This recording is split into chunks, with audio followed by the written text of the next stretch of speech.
Hello, good evening and welcome to this webinar. पिछले जैसे कुछ वेबिनार्स में आप लोग जानते हो कि हम लोगों ने डिस्कशन किया था। रोटेशन वाले वेबिनार में मैंने आपको बताया भी था कि हम एक और वेबिनार स्पेसिफिकली करेंगे। एनर्जी मोमेंटम वाले में भी बताया था कि हम एक स्पेसिफिक वेबिनार करेंगे जिसके अंदर हम लोग जो है वो कोलिजन्स की सिर्फ बात करेंगे। और कोलिजन्स की जो हम बात करेंगे वो ना ही सिर्फ जो है नॉर्मल कोलिजन्स हैं जो हमने पढ़े हैं, बल्कि रोटेशन के अंदर कोलिजन की भी बात हम इसी के सेशन में आज ही करने जा रहे हैं। ठीक है, बातचीत शुरू करते हैं और देखते हैं कि हम लोग क्या क्या जो है अच्छे पॉइंट्स, इम्पॉर्टेंट पॉइंट्स जो हैं प्लग इन कर सकते हैं आज इस सेशन में और आप लोगों के सामने रख सकते हैं कि जो है कोलिजन्स को समझने के लिए। ठीक है, तो देखिए, एक तो बड़ी इंपॉर्टेंट बात यह है कि जब हम कोलिजन की बात करते हैं तो 99% लोगों के दिमाग में ये बात होती है कि कोलिजन सिर्फ तभी होंगे जब दो चीज़ें एक दूसरे को फिजिकली छू लेंगी। ठीक है, जबकि ऐसा नहीं होता है। कोलिजन किन्हीं भी दो ऑब्जेक्ट्स के बीच का ऐसा इंटरेक्शन है जो कि एक बहुत छोटे से टाइम इंटरवल के लिए होता है, बहुत छोटे से टाइम इंटरवल के लिए होता है। और उतने छोटे से टाइम इंटरवल के अंदर जो कोलाइडिंग बॉडीज़ हैं उनके मोमेंटम में ड्रास्टिक चेंज आ जाता है। ये बात बिल्कुल सही है कि जब हम लोग डे टू डे लाइफ में कोलिजन देखते हैं तो वहाँ पे फिजिकल कांटेक्ट होता है। चाहे हम दो बॉल का लड़ते हुए कोलिजन देखें, किसी का एक्सीडेंट देखें, बॉल और बैट का कोलिजन देखें, हॉकी और बॉल का कोलिजन देखें, या बैडमिंटन में रैकेट और शटलकॉक का देखें, या टेनिस में रैकेट और टेनिस बॉल का देखें, राइट।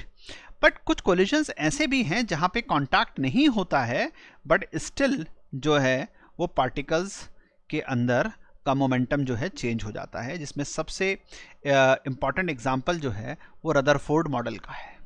रदरफोर्ड स्कैटरिंग एक्सपेरिमेंट में आप सभी जानते हैं कि कोई फिजिकल कांटेक्ट नहीं है, बट तब भी जो स्कैटरिंग पार्टिकल्स हैं उनका मोमेंटम कितना लार्जली चेंज होता है।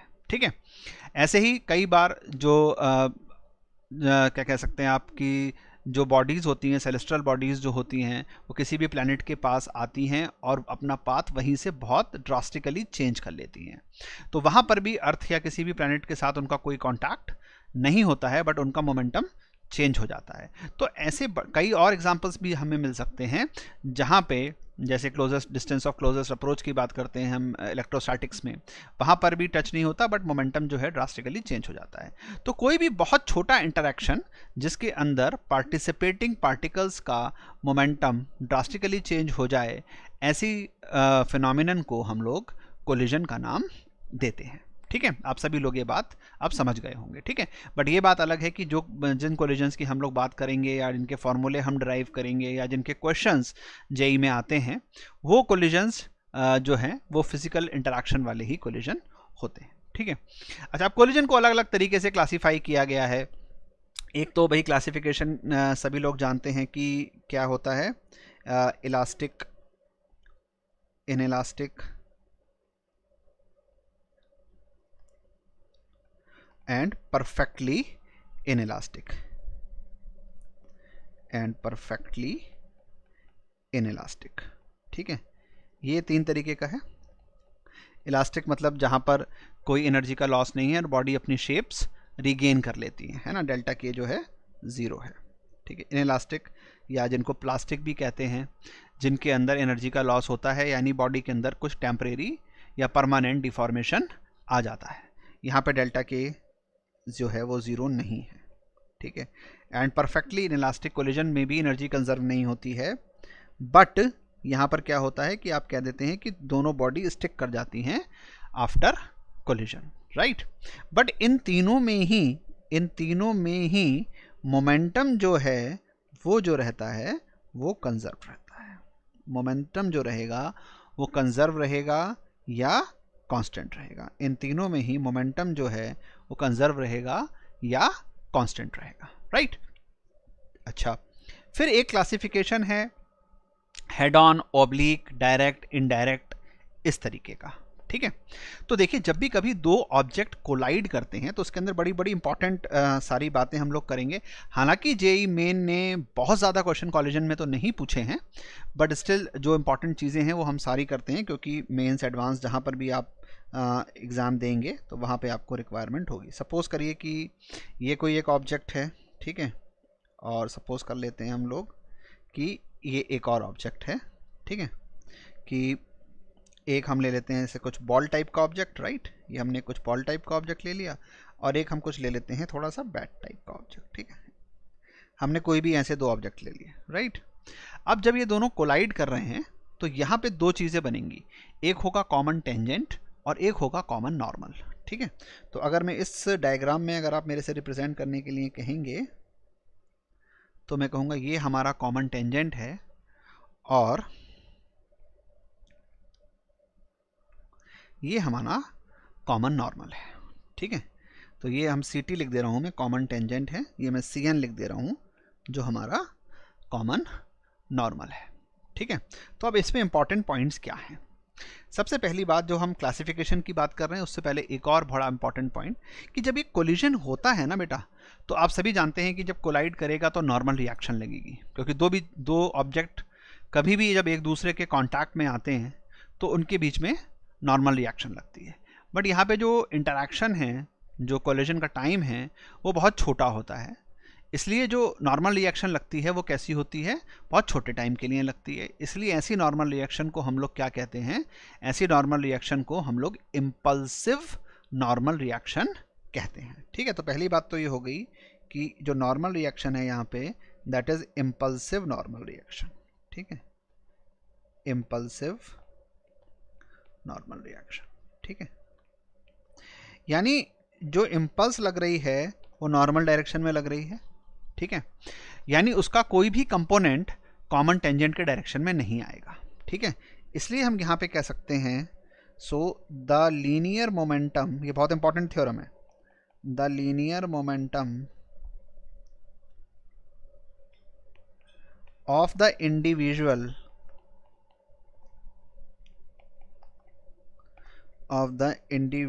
objects remains unchanged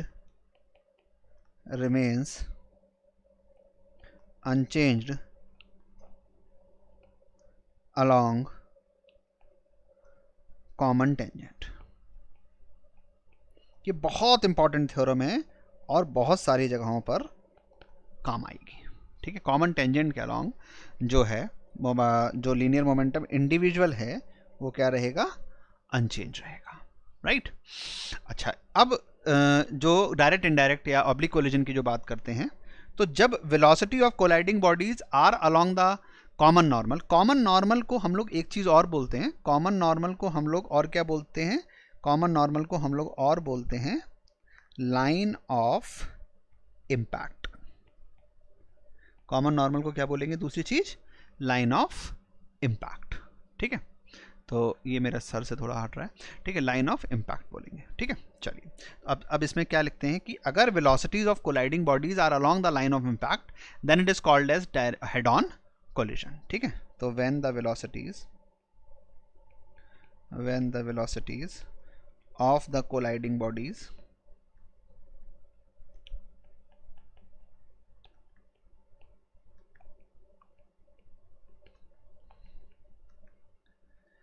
are along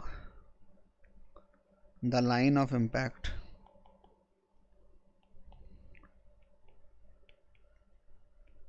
then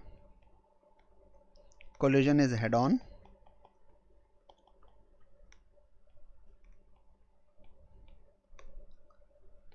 else it is oblique,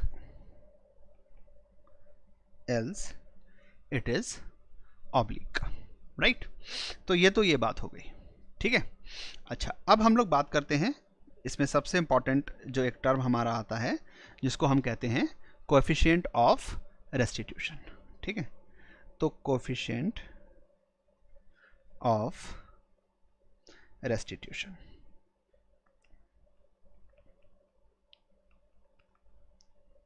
coefficient of restitution. Restitution एक लीगल टर्म है जो बेसिकली ये बताता है कि जो डैमेज हो गया है उसमें से आप क्या रिकवरी कर सकते हो, ठीक है।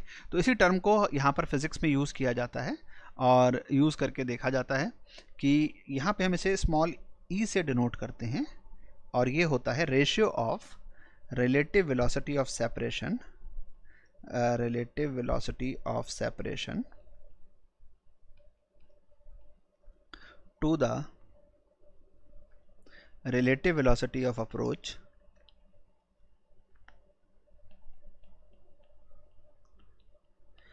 और ये किसके अलॉन्ग लगाया जाता है हमेशा? ये हमेशा लाइन ऑफ इम्पैक्ट के अलॉन्ग लगाया जाता है। So along the line of impact, along the line of impact, ये नहीं कहीं पर भी आप इसको लगा दें, ठीक है। दूसरी बात ये मॉडुलस वैल्यूज हैं, ठीक है। तो आप इसको कैसे लिख सकते हो? Modulus of v2 minus v1 upon modulus of u1 minus u2, ठीक है, along कॉमन नॉर्मल या line of impact, along CN यानी कॉमन नॉर्मल और लाइन ऑफ इम्पैक्ट, राइट। तो इसका यूज़ हम नॉर्मल कोलिजन में भी करेंगे और कोलिजन इन रोटेशन में भी करेंगे, ठीक है। अच्छा, अब E की वैल्यू 1 होती है, सभी को पता है, इलास्टिक में, परफेक्टली इलास्टिक कोलिजन में। इलास्टिक का मतलब परफेक्टली इलास्टिक है। E की वैल्यू 0 और 1 के बीच में लाई करती है इन इलास्टिक या प्लास्टिक कोलिजन में, और E की वैल्यू 0 होती है in perfectly in elastic collision, in perfectly in elastic collision. तो ये जो बातें हैं ये हमें E के बारे में बहुत ज़रूरी ध्यान रखनी होती है, ठीक है। अब हम जनरल बातचीत करते हैं कि 1D में कोलिजन किस तरीके से होता है। अच्छा, एक चीज़ तो मैंने शुरू में डिस्कस कर ली कि भाई किसी भी तरीके का कोलिजन हो, टोटल लीनियर मोमेंटम जो रहेगा वो कंजर्व रहेगा। हालांकि काइनेटिक एनर्जी सिर्फ और सिर्फ किस में कंजर्व होती है? परफेक्टली इलास्टिक कोलिजन में कंजर्व होती है, उसके सिवाय काइनेटिक एनर्जी किसी भी और कोलिजन में कंजर्व नहीं होती है, राइट।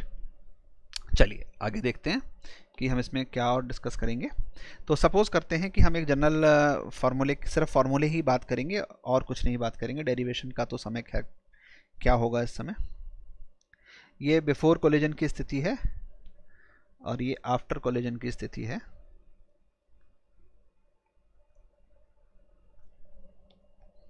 तो v1 v2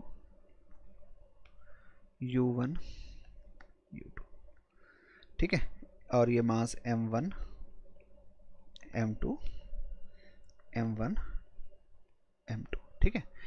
ये जो है क्या है भाई, दो ऑब्जेक्ट हैं, ये चल रहे हैं, वेलोसिटी मास m1 m2 है और स्पीड u1 u2 है, और ये बिफोर कोलिजन हेड ऑन हो रहा है। कोलिजन कैसा हो रहा है?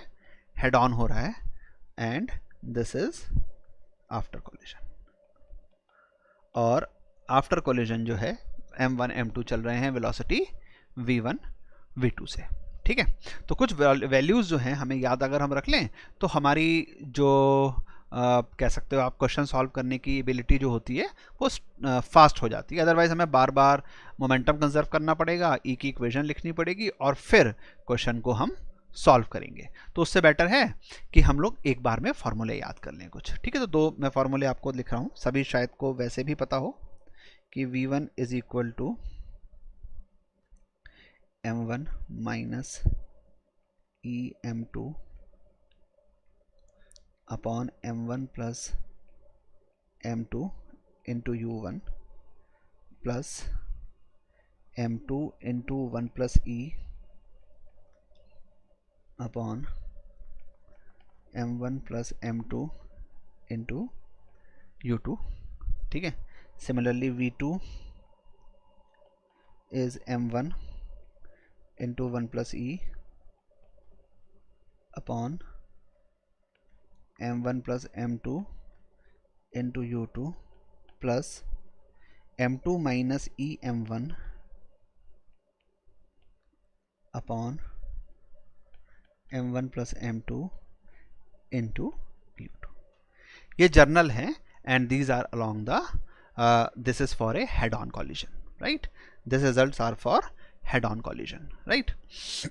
अच्छा, इफ कोलिजन इज इलास्टिक, अगर ये कोलिजन इलास्टिक हो जाए तो E की वैल्यू 1 हो जाएगी, ठीक है। If collision is elastic, collision अगर इलास्टिक हो गया तो E की वैल्यू जो हो गई वो 1 हो गई, ठीक है। E की वैल्यू 1 हो गई तो ये फॉर्मूले फटाफट ट्रांसलेट हो जाएंगे। V1 is equal to m1 minus m2 upon m1 plus m2 into u1 plus 2m2 upon m1 plus m2 into u2 and v2 is equal to 2m1 upon m1 plus m2 into u1 sorry, it is not u2, it is u1 plus m2 minus m1 upon m1 plus m2 into u2, ठीक है। तो ये तो कुछ journal फार्मूले जो हैं वो हमारे पास आ गए हैं। अब इसी फार्मूलों से हम कुछ रिजल्ट्स को और डिराइव करेंगे, ठीक है। अच्छा, अब बड़ी इंपॉर्टेंट बात ये है कि ये तो फार्मूले जो हैं ये किसके लिए एप्लीकेबल हैं? हेड ऑन कोलिजन के लिए, डायरेक्ट कोलिजन के लिए, ठीक है। अगर कोलिजन डायरेक्ट नहीं है, हेड ऑन नहीं है, तो क्या इन फार्मूलों का कुछ यूज़ है? हाँ जी, इन फार्मूलों का तब भी यूज़ है, ठीक है। तब कैसे यूज है कि ये जो फॉर्मूले हैं they will be applicable along the line of impact, ठीक है। तो मैं लिख दे रहा हूं कि दीज फॉर्मूले can be used, these formulas can be used in case of oblique collision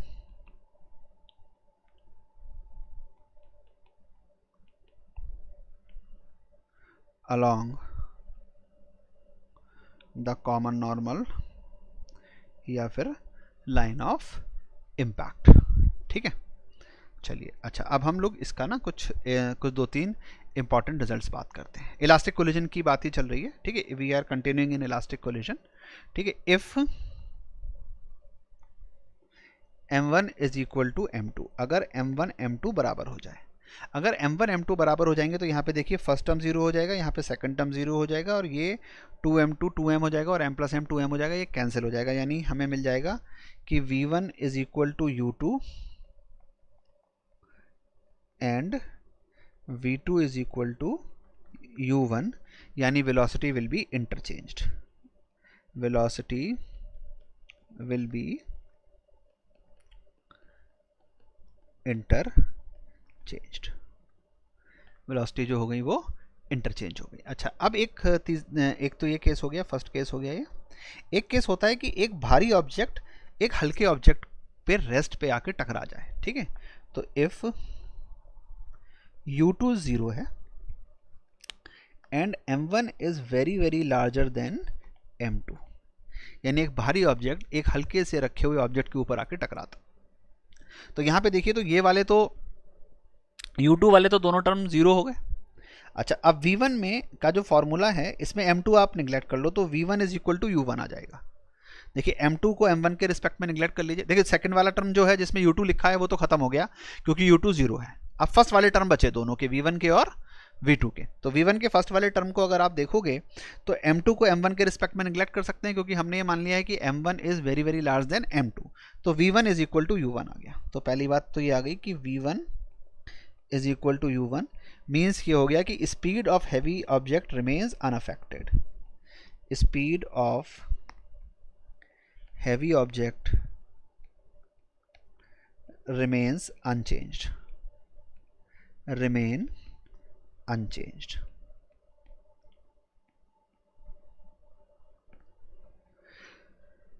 फिर दूसरे वाले टर्म पे आ जाते हैं। तो m1 के रिस्पेक्ट में m2 खत्म हो गया तो v2 इज इक्वल टू, अब m2 कैंसिल हो, m1 कैंसिल हो गया तो v2 is equal to 2u1। v2 is equal to 2u1। तो जो हल्का वाला ऑब्जेक्ट रेस्ट पे रखा था वो भारी ऑब्जेक्ट की डबल स्पीड से चलेगा, है ना। तो the lighter object will move with double speed of heavier object, will move with double speed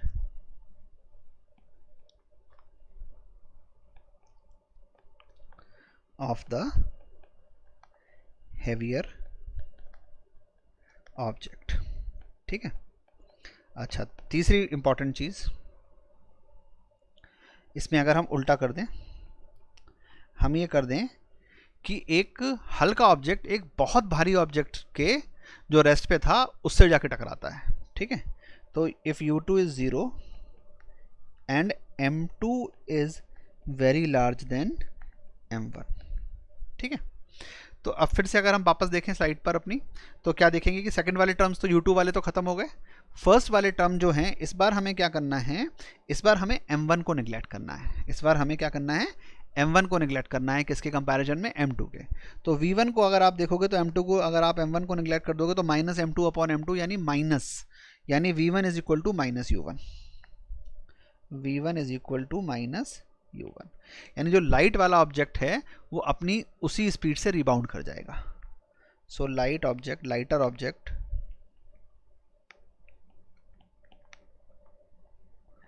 will rebound, lighter object will rebound with its own speed, lighter object will rebound with its own speed, right। अच्छा, अब इसका क्या होगा भैया, यहाँ पे m1 चला गया तो ये नेग्लिजिबल हो गई, यानी v2 will remain unchanged। v2 यानी जो हैवियर ऑब्जेक्ट है उसकी speed will remain unchanged, speed will remain unchanged, ठीक है। तो वो रेस्ट पे था, रेस्ट पे रहेगा, या जो भी था वो वैसे ही रहेगा, ठीक है। उसकी स्पीड जो रहेगी वो अनचेंज हो गई। देखिए फिर से देख लीजिए, m2 बहुत बड़ा है, m1 छोटा है, m1 को नेग्लेक्ट कर दिया तो 2u1 अपॉन m2 आ गया। m2 खुद बहुत बड़ा है, इसलिए जो इसकी स्पीड है वो नेग्लिजिबली ज़ीरो ही रहेगी, यानी रेस्ट पे था, ऑलमोस्ट रेस्ट पर ही रहेगा। आपको सोचिए कोई बहुत भारी चीज़ रखी है, उस पर आप हल्की चीज़ मार दीजिए तो क्या होगा, उसको चला तो पाएगा नहीं, हल्की चीज़ वापस लौट आएगी। यही बात ये फॉर्मूला हमारा यहाँ पर प्रूव कर रहा है, ठीक है। चलिए आगे चलते हैं।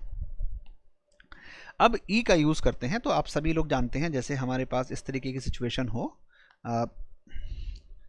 कि जैसे ये कोई हमारी फ्लोर है, ये हमारी कोई फ्लोर है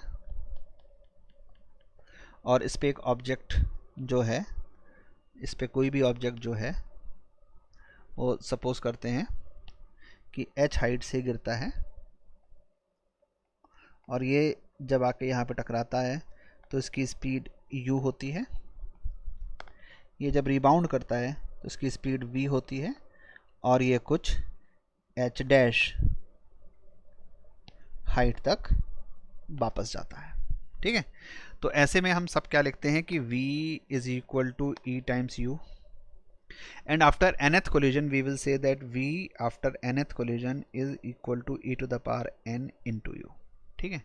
height after first collision h dash is equal to e square h, and height after nth collision will be equal to e to the power 2n into h, right. तो इस तरीके से हम लोग लिख देते हैं, ठीक है। इसी में अगर ऑब्लिक कोलिजन का केस आता है कि जैसे सपोज करिए ये ऑब्लिक कोलिजन का हम केस ले रहे हैं, इस केस में ये तो हेड ऑन मतलब डायरेक्ट था, सीधा ले जाके मार दिया था। ये सब आपको ध्यान होगा, मैं आपका सिर्फ जो है मेरा फ़र्ज़ जो है वो है कि आपको सारे इंपॉर्टेंट पॉइंट्स को रिव्यू कर दूं, और अगर कुछ जैसे मैं इसके अंदर कुछ इंपॉर्टेंट पॉइंट्स लेने जा रहा हूं वो अगर आपने नहीं पढ़े होंगे तो आपको थोड़ा सा और बेनिफिट हो जाएगा, ठीक है, जो नॉर्मली लोग नहीं पढ़ाते हैं या लोगों को नहीं पता होते हैं। तो ये u से आया, ये बीटा u से आया, अल्फा एंगल पे टकराया और वापस लौटा v वेलोसिटी से, ठीक है। तो एक हमने चीज़ अभी पढ़ी थी, एक तो चीज़ हमने ये पढ़ी थी कि भैया जो कॉमन टेंजेंट है ना उसके अलॉन्ग मोमेंटम अनचेंज रहता है। तो जब ये टकराएगी बॉल ना यहाँ पर आके, इस जगह पर आके जब ये बॉल टकराएगी इस जगह पर, तो ये कॉमन टेंजेंट बनेगी, तो इसके अलॉन्ग जो मोमेंटम होगा वो अनचेंज रहेगा। ये बात हमने की थी अभी, ठीक है। तो इसके अलॉन्ग मोमेंटम इधर कितना आ गया, इसके अलॉन्ग इधर मोमेंटम आ गया m u sine alpha, m u sine alpha, और इधर आ गया एम वी साइन बीटा, इधर आ गया एम वी साइन बीटा। तो momentum along common tangent is unchanged, इसका सबसे पहला और सबसे इंपॉर्टेंट जो ये है, और आगे भी बहुत इंपॉर्टेंट इसमें हम चीज़ें करके दिखाएंगे आपको अभी। तो इस तरीके की इक्वेशन की मिल गई आपको, u sine alpha is equal to v sine beta. दूसरा जो कॉमन नॉर्मल है उसके अलॉन्ग देखेंगे तो आप कह सकते हैं कि v cos beta is equal to e u cos alpha, is equal to e u cos alpha, ठीक है। ये दो इक्वेशन हमें मिलती हैं, इनको डिवाइड करके हमें एंगल मिल जाता है और स्क्वायर करके ऐड करके हमें वेलोसिटी मिल जाती है। तो हम डिवाइड कर लेते हैं, तो हमें मिल रहा है 10 beta is equal to 10 alpha upon e. एक तो ये हमें फॉर्मूला मिल गया एंगल का कि 10 बीटा जो है वो 10 अल्फा अपॉन ई हो गया। फिर हम स्क्वायर करके अगर इन दोनों को ऐड कर दें तो हमारे पास हो जाएगा v square cos square beta is equal to v plus v square sine square beta, यानी ये हो गया v square is equal to u square cos square alpha plus, तो ये हो गया हमारा u under root sine square sine square alpha plus e square cos square alpha, sine square alpha plus e square cos square alpha, right. तो ये फार्मूले जो हैं हमारे लिए इम्पॉर्टेंट फार्मूले हो गए जो हम यहाँ से देख सकते हैं, और इसका हम अभी बड़ा ज़बरदस्त इस्तेमाल भी करने जा रहे हैं, राइट। तो ये बात यहाँ तक हुई। चलिए आगे देखते हैं और क्या बातें हैं important. Loss in kinetic energy in perfectly inelastic collision, ठीक है। तो loss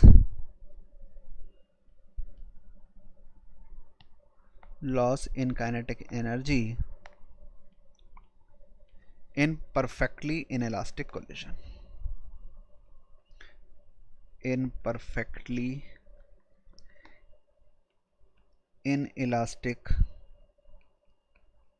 collision, in perfectly inelastic collision, ठीक है। तो वो है वही m1 u1 से चल रहा है, m2 u2 से चल रहा है, और कोलिजन के बाद दोनों कंबाइन हो गए और दोनों कैसे चल रहे हैं, m1 प्लस m2 मास बन गया है और v1 वेलोसिटी से चल रहा है, ठीक है। या बेसिकली ठीक है, तो हम लिख सकते हैं इसमें डेल्टा के ई इज इक्वल टू, ठीक है। मैं इसको ना थोड़ा सा चेंज कर दे रहा हूँ, मैं इसको परफेक्टली इनइलास्टिक कोलिजन के बजाय इन जनरल बना देता हूँ, जिससे कि आप एक ही रिजल्ट से सब कुछ याद रख सकें, ठीक है। आप you need not to do multiple formula and results for doing this, ठीक है। तो ये हो गया मेरा half m1 m2 upon m1 plus m2। If you remember this is reduced mass, m1 m2 upon m1 plus m2, this is reduced mass, right? I told you in the previous lecture, into v1 minus v2 whole square, into v1 minus v2 whole square, right? अच्छा, अब इस formula तो बड़ा अच्छा है ये, यहाँ पे प्रॉब्लम क्या है कि हमें v1 v2 कैलकुलेट करना पड़ रहा है, ठीक है। हमें v1 v2 जो है वो कैलकुलेट करना पड़ रहा है। मैं चाहता हूं कि आपको m1 u1 दिया हुआ हो और m2 u2 दिया हुआ हो और आपको कोफिशिएंट ऑफ रेस्टिट्यूशन पता हो, तो आप कैलकुलेट कर लें, आपको ये कैलकुलेशन ही ना करनी पड़े v1 v2 निकालने की। अगर आपको v1 v2 निकालने की कैलकुलेशन करनी पड़ रही है तो आपको टाइम लगेगा उस कैलकुलेशन को करने के लिए, तो मैं नहीं चाहता कि आपको वो कैलकुलेशन करने के लिए टाइम लगे, ठीक है। तो उसके लिए हम क्या कर सकते हैं कि हम relative velocity of separation to relative velocity of approach का फार्मूला लगा दें, और इसको हम लिख सकते हैं half of reduced mass m1 m2 upon m1 plus m2, this is the reduced mass, into u1 minus u2 का whole square, into u1 minus u2 का whole square, into 1 minus E square. ये हो गया coefficient of restitution के terms में। अब अगर perfectly inelastic collision है तो ई की वैल्यू 0 डाल दोगे, तो आपका परफेक्टली इनइलास्टिक कोलिजन में लॉस इन काइनेटिक एनर्जी कितना आ जाएगा, half m1 m2 upon m1 plus m2 into u1 minus u2 का होल स्क्वायर। आपको v भी कैलकुलेट नहीं करना पड़ा। और अगर ये इलास्टिक कोलिजन होगा तो e की वैल्यू 1 हो जाएगी, e की वैल्यू 1 हो जाएगी तो डेल्टा के 0 हो जाएगा, क्योंकि इलास्टिक कोलिजन में काइनेटिक एनर्जी का कोई लॉस नहीं होता है। ठीक है, तो मैं कह रहा हूं कि ये बड़ा इंपॉर्टेंट फॉर्मूला है, आपको v1 v2 की कैलकुलेशन करने की जरूरत ही नहीं है। आप सीधा क्या करें, इस फॉर्मूले को लगाएं, इनिशियल वेलोसिटीज के साथ ही आप काइनेटिक एनर्जी के अंदर का लॉस निकाल सकते हैं। तो इस फॉर्मूले को आप ध्यान रखिए, ये आपके लिए बड़ा कारगर साबित होगा। ठीक है, चलिए कुछ और ऐसी अच्छी चीज़ें आपको बताते हैं। एक थ्योरम भी कह सकते हो, क्वेश्चन भी कह सकते हो, जो भी चाहो वो आप कह सकते हो, कि कहता है कि हमारे पास if two identical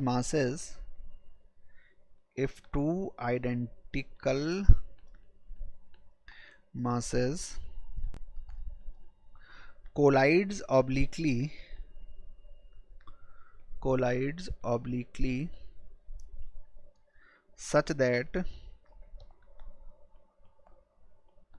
one is at rest,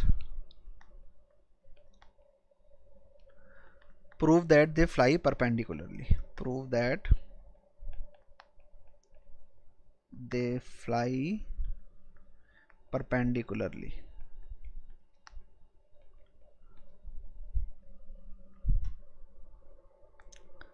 after coalition. अच्छा, ये हो सकता है कि सब लोगों ने कहीं ना कहीं इसे किया हुआ हो। इसमें नॉर्मली क्या है कि हम लोग बड़े लंबे लंबे प्रोसेसेस यूज़ करते हैं कि एक मास ये है, एक मास ये है, ठीक है, ये टकरा गया और टकराने के बाद ये ऐसे गया और ये ऐसे गया, right. m u v1 v2 theta 1 theta 2। Basically हमें प्रूव करना है कि थीटा 1 प्लस थीटा 2 जो है वो 90 डिग्री होगा। हमें प्रूव करना है कि थीटा 1 प्लस थीटा 2 जो होगा वो 90 डिग्री होगा। और हम लोग बहुत सारा दिमाग लगा देते हैं, ठीक है। और मैंने तो काफ़ी स्कूलों की किताबों में और बच्चों को देखा है करते हुए कि 2-2 3-3 पेज में प्रूव करते हैं, क्योंकि टिग्नोमेट्री करके प्रूव करना होता है। एक्स डायरेक्शन में मोमेंटम का अलग कंजर्वेशन, वाई डायरेक्शन में मोमेंटम का अलग कंजर्वेशन, और इसमें बहुत सारा समय लगता है हमारा मोमेंटम को कंजर्व करने में, ठीक है। और उसको फिर सॉल्व करने में हम बड़े सिंपल सी बात करें, हम जानते हैं कि कोई भी कोलिजन हो तो क्या होगा, उसमें टोटल लीनियर मोमेंटम कंजर्व होगा, ठीक है। तो मैं लिख देता हूँ टोटल लीनियर मोमेंटम कंजर्व होगा, यानी मैं लिख सकता हूँ कि m into u is equal to m into v1 plus m into v2। लिख सकते हैं, मोमेंटम कंजर्वेशन है। तो आप सीधा सीधा लिख दिया आपने कि u is equal to v1 plus v2।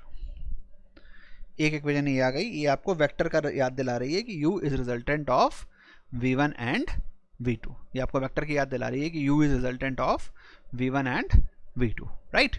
अच्छा, अब हम ये जानते हैं इलास्टिक कोलिजन है तो काइनेटिक एनर्जी कंजर्व होगी, तो हमने लिख दिया half mu square is equal to half m v1 square plus half m v2 square.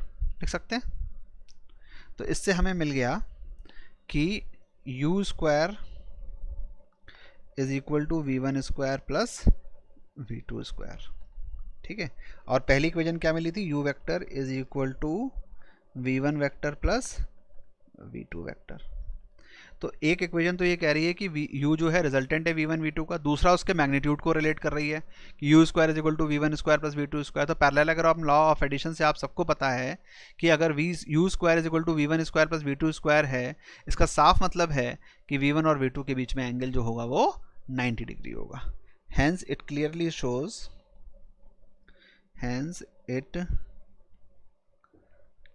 shows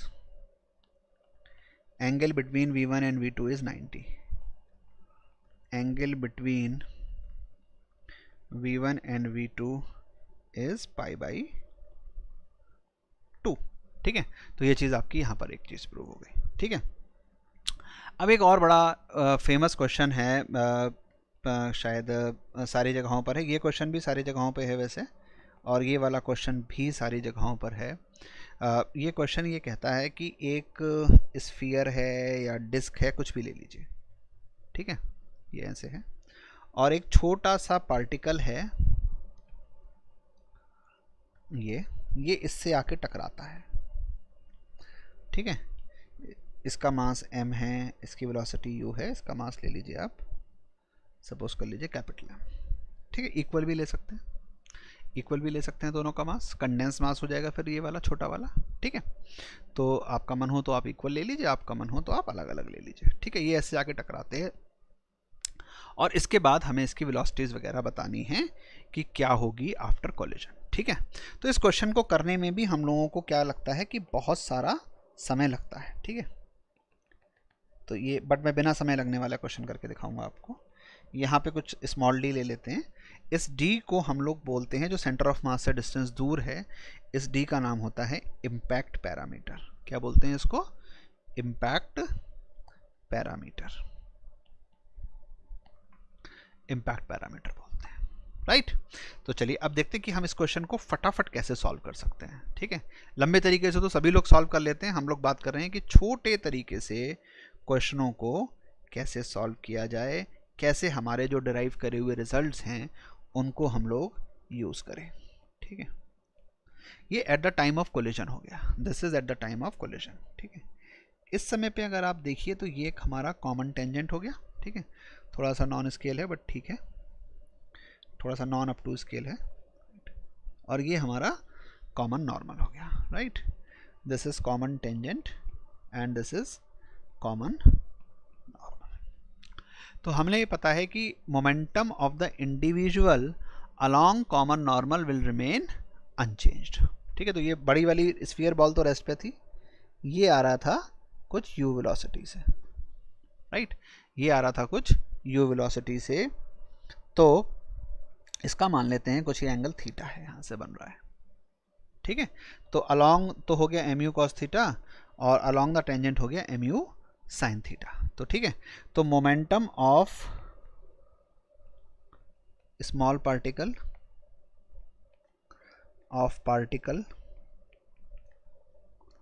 will be mu sin theta along ct। ठीक है, अच्छा, अब बड़े वाले स्फीयर का भी कॉमन टेंजेंट के अलॉन्ग मोमेंटम चेंज नहीं होगा, and momentum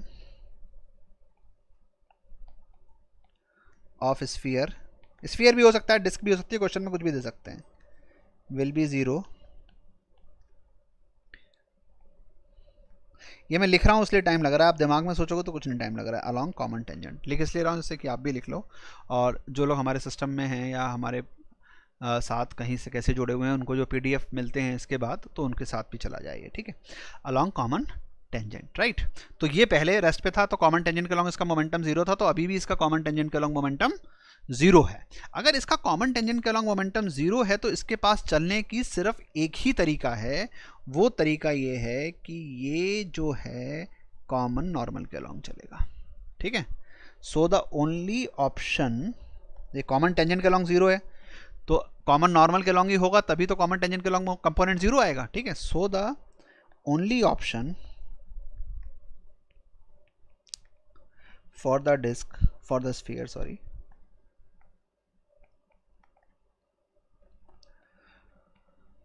to move is along common normal।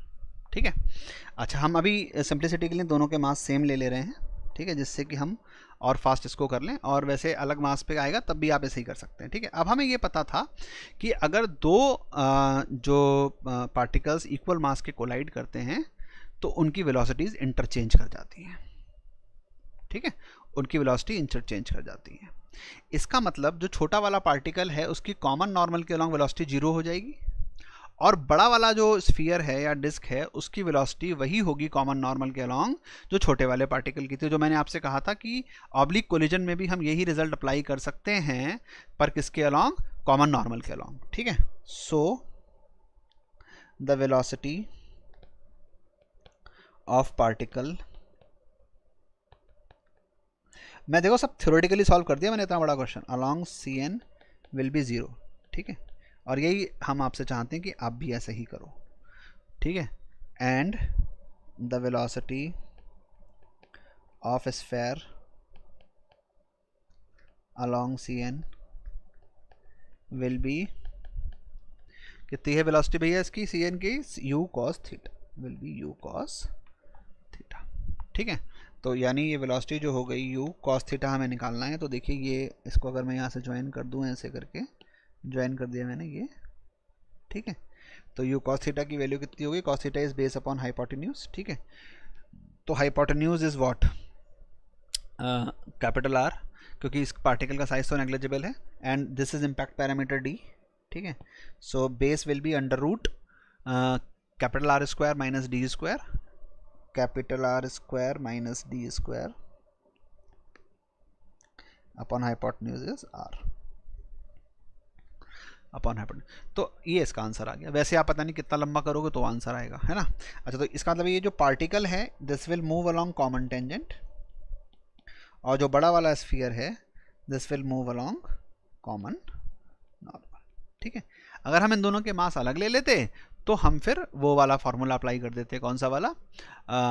v1 is equal to m1 plus m1 minus e m2 upon m1 plus m2 वाला, तो वो फिर उसके अंदर वो वाला अप्लाई हो जाता। तो भी आपको एक ही लाइन और लिखनी पड़ती, बहुत लंबा चौड़ा कार्यक्रम नहीं करना पड़ता।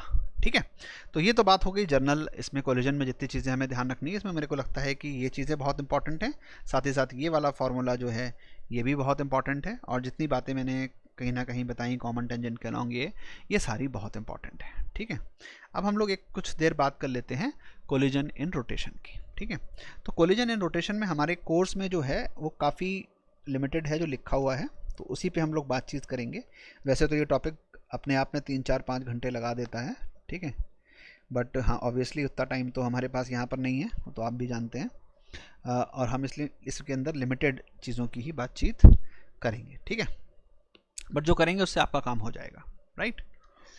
कि हमारे पास सपोज करिए कि कोई भी एक ऐसे रॉड है, ठीक है, और ये एक बॉल है, पार्टिकल है, ठीक है, ये आके इससे टकरा रही है।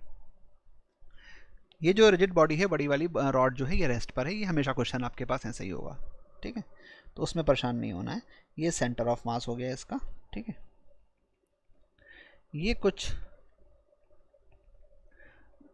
डिस्टेंस जो है वो d है। ये स्मॉल m मास है, ये कैपिटल M मास है।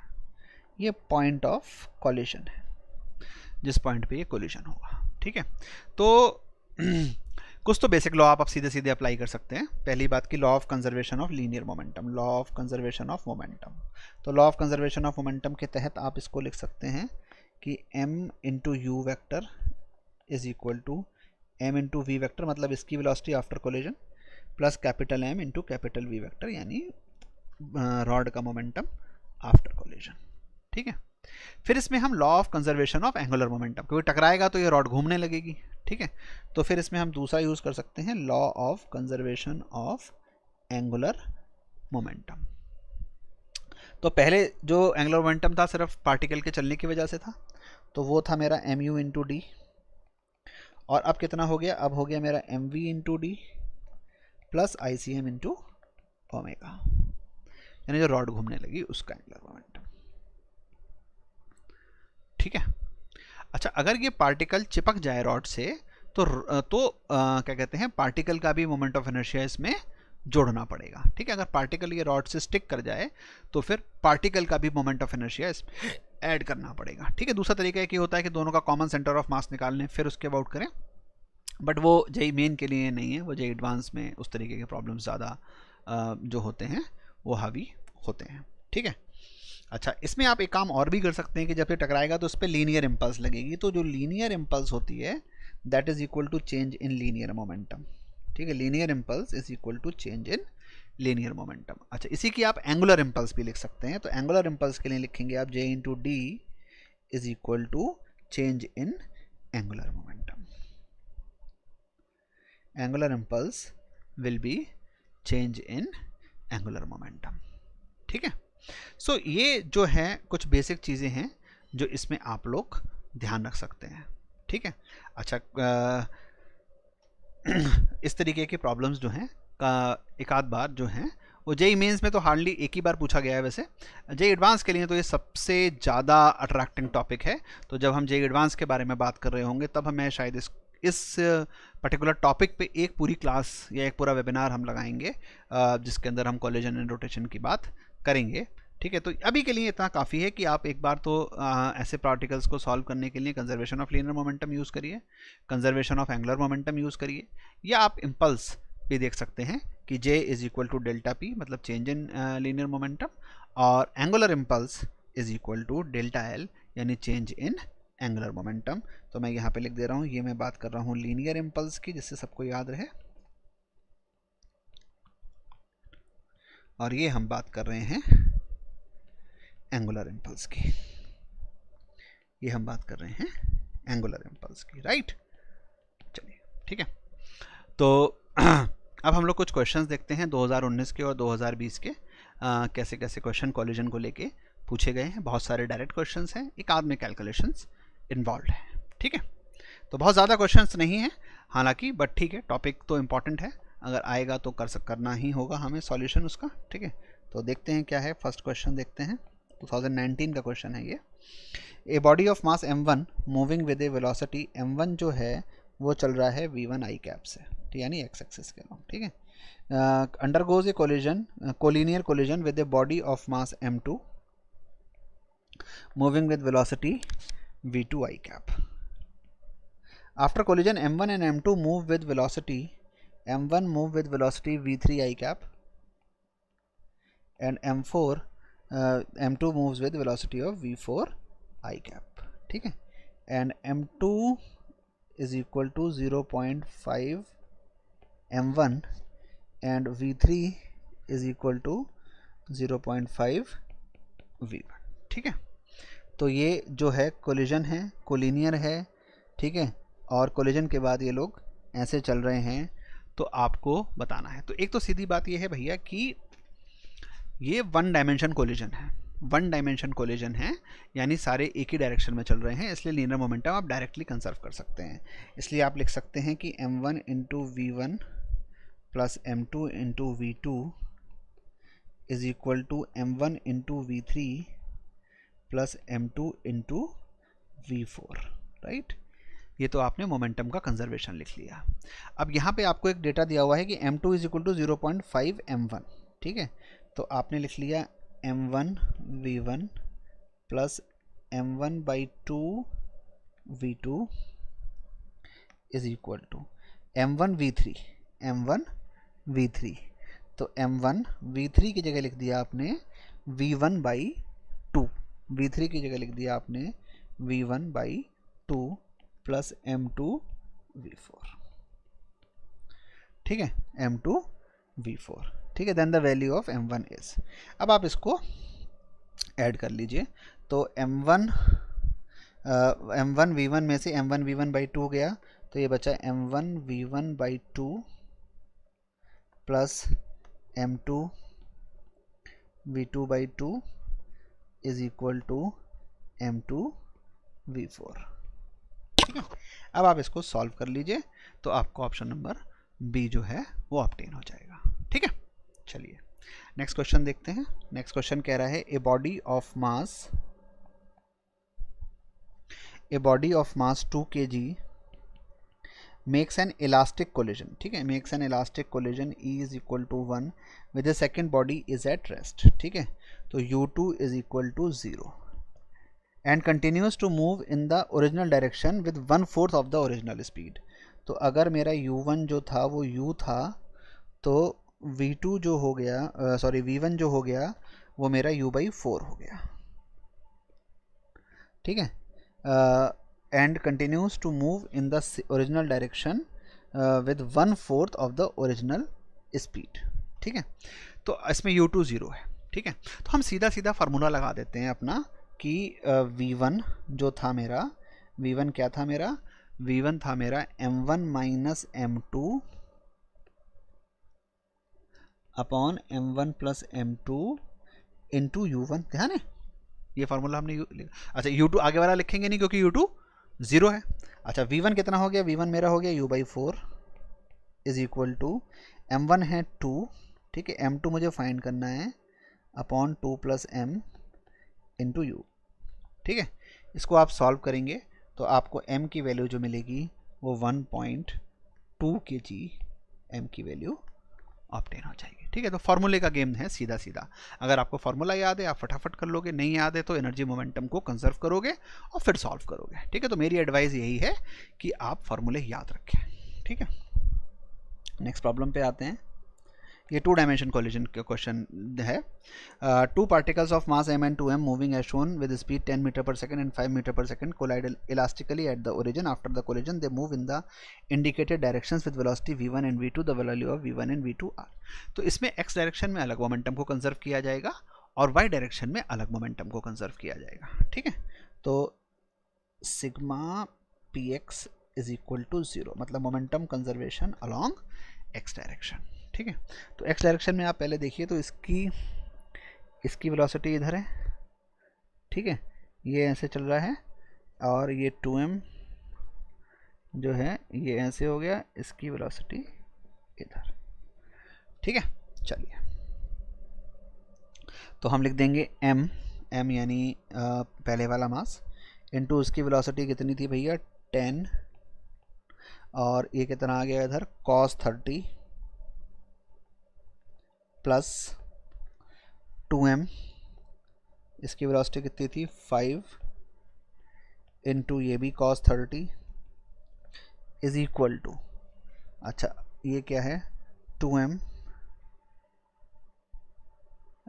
सॉरी ये इधर से आ रहा था तो ये 2m cos 45 होगा, नहीं cos 30 नहीं होगा क्योंकि नीचे से ये याक टकरा रहा है इस पर, तो ये cos 45 हो गया.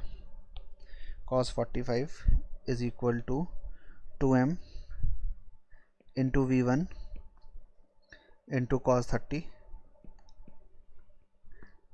Plus m into v2 into cos 45.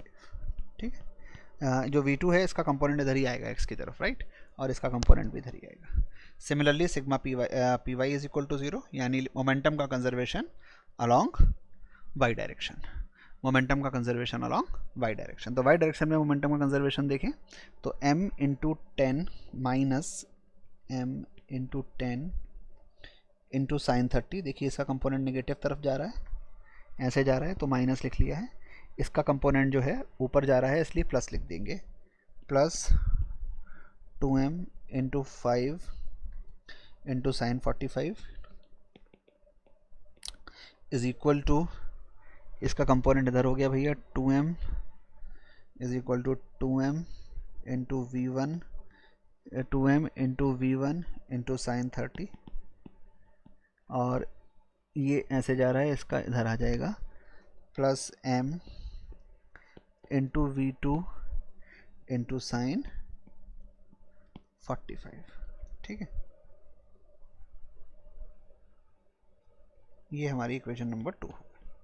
इन दोनों को सॉल्व करेंगे अगर आप तो आपको मिल जाएगा कि जो v1 है वो 6.5 है और v2 जो है वो 6.3 है, यानी ऑप्शन नंबर 1 मिल जाएगा. ठीक है, तो मोमेंटम को जब कभी भी 2 डायमेंशनल कोलिजन हो रहे हैं तो x डायरेक्शन में मोमेंटम को अलग कंजर्व करना है और y डायरेक्शन में मोमेंटम को अलग कंजर्व करना है. ठीक है, चलिए फिर ऑलमोस्ट सेम लाइंस पे प्रॉब्लम है ये वाली भी. 3 blocks A, B and C are lying on a smooth horizontal surface as shown in the figure. A and B have equal masses m where C has mass capital M. Block A is given an initial speed v towards B, due to which it collides with B perfectly inelastically. The combined mass collides with C also perfectly inelastically. 5/6 of the initial kinetic energy is lost in the whole process. यानी delta KE जो है that is equal to 5/6 of the initial kinetic energy in the whole process. What is the value of m/m? ठीक है, तो हम ये जानते हैं कि जो मोमेंटम है वो कंजर्व रहेगा. ठीक है, तो पहले जो m का मोमेंटम था वो कितना था भाई? वो था क्या कहते हैं, p. पहले m का मोमेंटम था p, और वो हमेशा कितना रहेगा? p ही रहेगा. जो मोमेंटम है वो कितना रहेगा? p ही रहेगा. Total linear momentum will remain conserved in this process. Total linear momentum will remain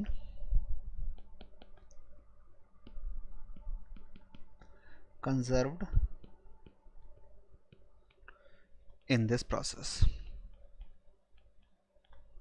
मतलब बेसिकली मैं क्या कहना चाह रहा हूँ? मैं कहना चाह रहा हूँ जो मोमेंटम है P, जो पहले था mu, फिर बाद में हो गया 2m स्मॉल v, फिर बाद में हो गया m plus 2m into capital V.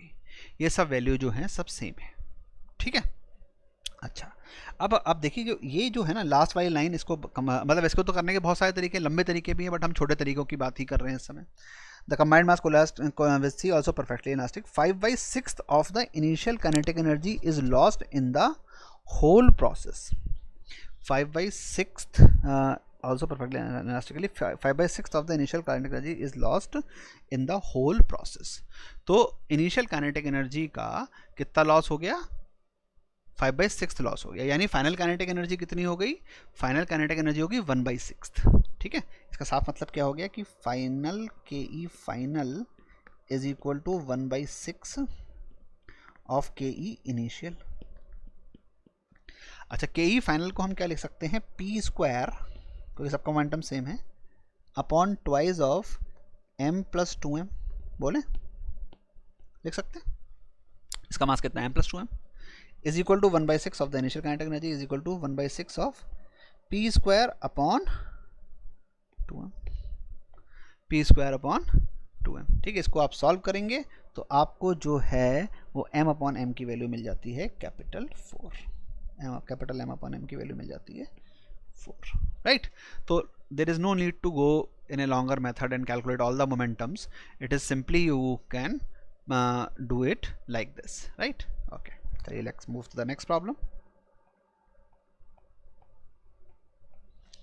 ये कह रहा है कि particle of mass m moving with speed 2u and collide with the mass of 2m moving with speed u. ठीक है, m मूव कर रहा है 2u से और 2m मूव कर रहा है u से in the same direction. After collision, the first mass is stopped completely while the second splits into two masses of mass m which moves at angle of 45 degree with the speed of the. ठीक है, तो काफ़ी simple है ये m है, ये 2u से चल रहा है, ये 2m है, ये u से चल रहा है. ठीक है, और फर्स्ट मास जो है वो स्टॉप हो गया और सेकंड मास जो है 2m वाला, वो उसमें दो मास हो गए m के, ये भी m है और ये भी m है, और दोनों ही 45 डिग्री पर चलने लग गए. Right, both are moving at an angle of 45 degrees. तो 45 डिग्रीज एंड 45 डिग्रीज क्या है? 45 डिग्रीज. राइट, तो ये v हो गया और ये भी v हो गया. Right, the speed of the each moving particle will be v, इसलिए होगा क्योंकि सिमेट्री से v हो गया. तो हम we will conserve the linear momentum along the x direction or the horizontal direction. तो we will write 2mu, m into 2u, m into 2u plus 2m into u is equal to m into v cos 45 plus m into v cos 45. और अगर हम y direction में momentum conservation करने की कोशिश भी करें तो 0 मिलेगा. ठीक है, तो यहाँ पे जो हमें v मिल जा रहा है वो 2√2u मिल जाएगा. तो this was an easy one. But anyways it came in 2019। तो अभी तक जितने भी क्वेश्चन हैं, मतलब एक आध को छोड़ के बाकी तो डायरेक्टली आप आंसर निकाल ही सकते हैं अगर आपको फार्मूले वगैरह याद हैं सही से तो। ठीक है, चलिए इसको देखते हैं ये क्या कहता है। ये कहता है कि consider a uniform rod of mass m is equal to 4m and length l pivoted around the centre. ठीक है, तो एक रॉड हो गई। अच्छा, पाइवेटेड है तो ये खुद इसका जो एक्सेस ऑफ रोटेशन होगा वो हमेशा सेंटर से पास होगा। ठीक है, अनपाइवेटेड होगी तो फिर उसके अंदर इंस्टेंटेनियस एक्सेस ऑफ रोटेशन आ जाता है। तो हमारा नेक्स्ट वेबिनार जो रोलिंग का है उसमें आप वो देखिएगा इंस्टेंटेनियस एक्सेस ऑफ रोटेशन को कैसे कैलकुलेट करते हैं। ठीक है, इसका मास 4m है और इसकी लेंथ जो है वो l है। ठीक है, a mass m moving with a velocity v making an angle of pi by 4 to the rod long axis collide with the one end of the rod and sticks to it. The angular speed of the rod mass system just after the collision is. ठीक है, तो एक particle है जो इससे आके टकराता है। ठीक है, ये पार्टिकल है इससे आके टकराता है और ये जो एंगल है ये एंगल है 45 डिग्री। ठीक है, फिर इससे चिपक भी जाएगा बट एंगल जो है वो 45 डिग्री है। जो वेलोसिटी v है, थीटा एंगल है। ठीक है, यानी इस वेलोसिटी के हम दो कंपोनेंट कर सकते हैं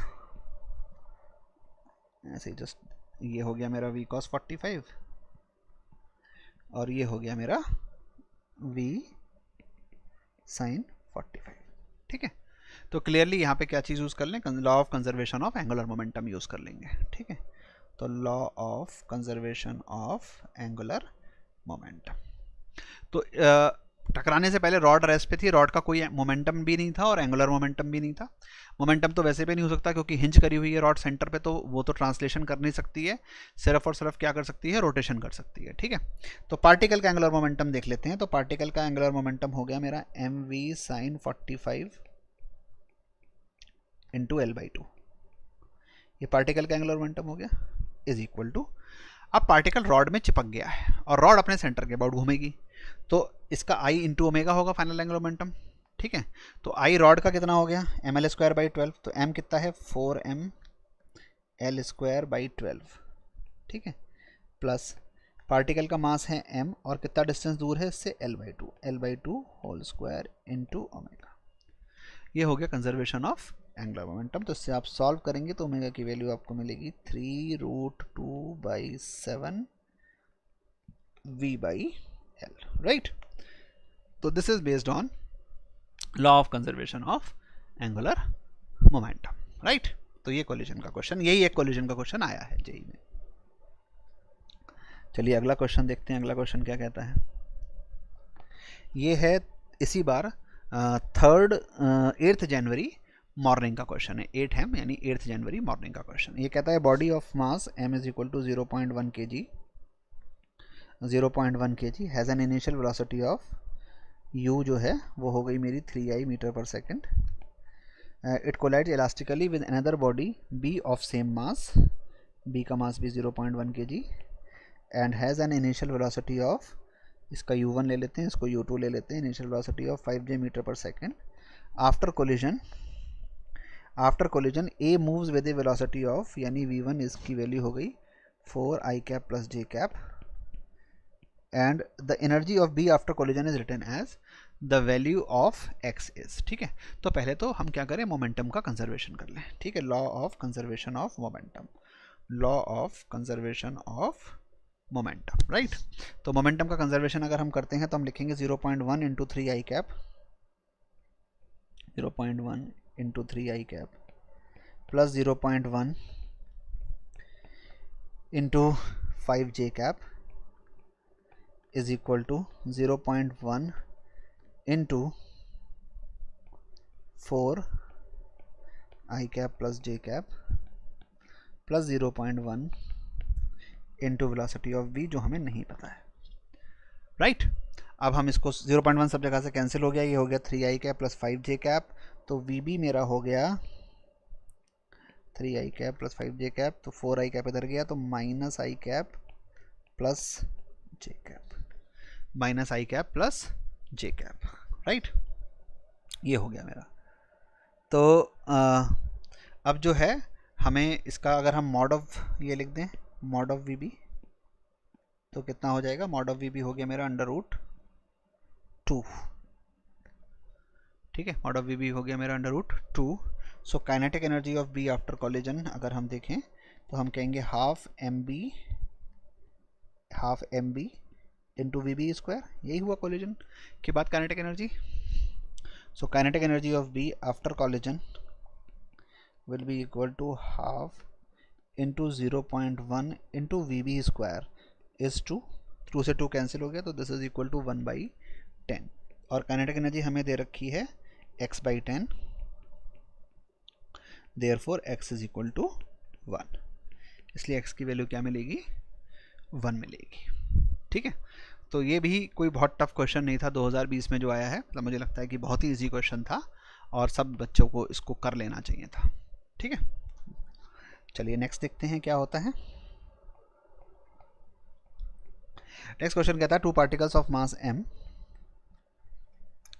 हैव वेलोसिटी, एक की वेलोसिटी हमने लिख ली है u i कैप और दूसरे m की वेलोसिटी हो गई मेरी u into i cap plus j cap by √2/2। ठीक है, they collide completely elastically, the energy lost in collision is. ठीक है, तो मैं आपको सिंपल बात बताऊं कि आप u1 हो गया आपका u, ठीक है, u2 हो गया आपका √1/2 स्क्वायर प्लस 1/2 स्क्वायर यानी 1/4 प्लस 1/2 यानी इसका मैग्नीट्यूड आप निकाल लीजिए। ठीक है, और आप सीधा सीधा डेल्टा के ई लगा दीजिए, जो मैंने आपको सिखाया है वो क्या था? Half of m1 m2 upon m1 plus m2 into u1 minus u2 का होल स्क्वायर। ठीक है, इंटू 1 माइनस ई स्क्वायर, तो ई यहाँ पे 0 है इसलिए u1 माइनस u2 का होल स्क्वायर हो जाएगा। ठीक है, तो u1 का मॉड जो हो गया वो u हो गया और इसका जो मॉड हो जाएगा वो u/2 हो जाएगा, राइट। और इसको फिर आप पुट कर दीजिए, तो m1 m2 दोनों इक्वल हैं, m हैं, तो 1/2 इंटू 1/2 इंटू 1/2, तो ये जो आएगा 1/√2 बेसिकली, ये जो आ जाएगा 8 आ जाएगा। ये जो आ जाएगा वो कितना आ जाएगा? 8 आ जाएगा। ठीक है, 1/8 आ जाएगा और वही आंसर है इसका। ठीक है, तो ये बेसिकली ओरली भी किया जा सकता है, इसके लिए आपको कोई भी इक्वेशन फार्मूला लिखने की ज़रूरत नहीं है अगर आपको मेरा बताया हुआ फार्मूला याद है तो। ठीक है, चलिए फिर देखते हैं। ये 9 जनवरी इवनिंग में आया है ये क्वेश्चन, और वैसे आप अगर लंबा चौड़ा सॉल्व करेंगे तो आप परेशान होंगे। ठीक है, A particle of mass m is projected with speed u from the ground at an angle of 60 degree with the horizontal to the axis. When it reaches the maximum height, collide implicitly with another particle of the same mass and velocity u I cap. The horizontal distance covered by the combined mass before reaching the ground is. पहली बात, जितने भी questions इस तरीके के होते हैं, आपने और भी आए हैं पहले भी मेंस में, एडवांस में, प्रोजेक्टाइल के अंदर, आपने एक चीज़ नोट करें कि प्रोजेक्टाइल में कोलिजन एक्सप्लोजन जो भी कराया जाता है वो हाईएस्ट पॉइंट पे कराया जाता है। क्यों कराया जाता है हाईएस्ट पॉइंट पे? क्योंकि हाईएस्ट पॉइंट पे ग्रेविटी का फोर्स जो होता है वो वेलोसिटी के परपेंडिकुलर होता है। वेलोसिटी हाईएस्ट पॉइंट पे हॉरिजॉन्टल होती है और ग्रेविटी का जो कंपोनेंट होता है, ग्रेविटी जो एक्ट करती है वो वर्टिकली डाउनवर्ड एक्ट करती है। तो उस केस में क्या होता है कि ग्रेविटी का कोई भी इफेक्ट हॉरिजॉन्टल वेलोसिटी पे नहीं आता, इसलिए आप टोटल लीनियर मोमेंटम को क्या कर सकते हैं? कंजर्व कर सकते हैं। ठीक है, तो अब हाईएस्ट पॉइंट पे आप सभी को पता है वेलोसिटी कितनी होती है? u cos थीटा होती है। तो हम अगर मोमेंटम को कंजर्व करें तो हम कह सकते हैं m into u into cos 60 is equal to, ठीक है। अच्छा, इनिशियली वेलोसिटी एक और पार्टिकल भी जाकर टकराया है इससे और उसकी डायरेक्शन भी क्या है? u है, तो plus m into u is equal to 2m into v. ठीक है, इससे आपको एक वेलोसिटी मिल गई। और कितनी हाइट होगी इससे जब ये टकराया होगा? तो हाइट होगी you square sine square theta by 2g, you square sine square theta by 2g। ठीक है, अब ये वाला केस हो गया। देखिए ये हाइट है और यहाँ से जो है ये v वेलोसिटी से आपने इसको फेंका तो ये ऐसे करके जाके गिरेगा, राइट। तो ये रेंज आपसे पूछी जा रही है, ये जो है ये h है। तो हम सभी लोग हॉरिजॉन्टल प्रोजेक्टाइल से जानते हैं कि हम रेंज को लिख सकते हैं v into under root 2h by g. Under root 2h by g is the time taken to fall from here, and v is the velocity after collision, which is clearly visible क्योंकि cos 60 की value 1/2 है, वो आपको दिख ही रहा है कि 3v/2 आ गया है। ठीक है, तो रेंज की वैल्यू आपने लगा देंगे यहाँ पर, और आपको जो रेंज मिल जाएगी सारी वैल्यूज फीड करके वो मिल जाएगी 3√3/8 इंटू u²/g, यानी ऑप्शन नंबर 3, राइट। तो ये सिंपल क्वेश्चन यहाँ पर भी था जो 2020 में पूछा गया। तो ये क्वेश्चंस थे जो 2019 और 2020 में 2019 एंड 2020 में हम लोगों से कोलिजन के लिए पूछे गए। तो मैंने सारे इंपॉर्टेंट कॉन्सेप्ट जो हैं कोलिजन के अंदर वो कवर किए हैं। ठीक है, सारे इंपॉर्टेंट फार्मूले कवर किए हैं। हालांकि क्वेश्चन तो जितने भी 2019-20 में थे उनका नंबर तो बहुत ज़्यादा नहीं था। इसे रोटेशन में मैंने 30-35 क्वेश्चन आपको कराए थे अभी, बट यहाँ पे 10 क्वेश्चन ही थे, क्योंकि जो 2019 और 20 में आए थे वही क्वेश्चन हम लोग ले रहे हैं। ठीक है, तो मुझे लगता है कि जो हमने फार्मूले एक्सेट्रा आपको ट्रिक्स इंपॉर्टेंट कॉन्सेप्ट बताए हैं उसका आप पूरा इस्तेमाल करेंगे और अपने जेई में कोलिजन के सारे क्वेश्चन अच्छे से करेंगे। इसी के साथ फिर से आप सब लोगों को जेई मेंस 2020 के लिए खूब सारा best of luck. Stay home, stay safe and study live with BMC. Thank you.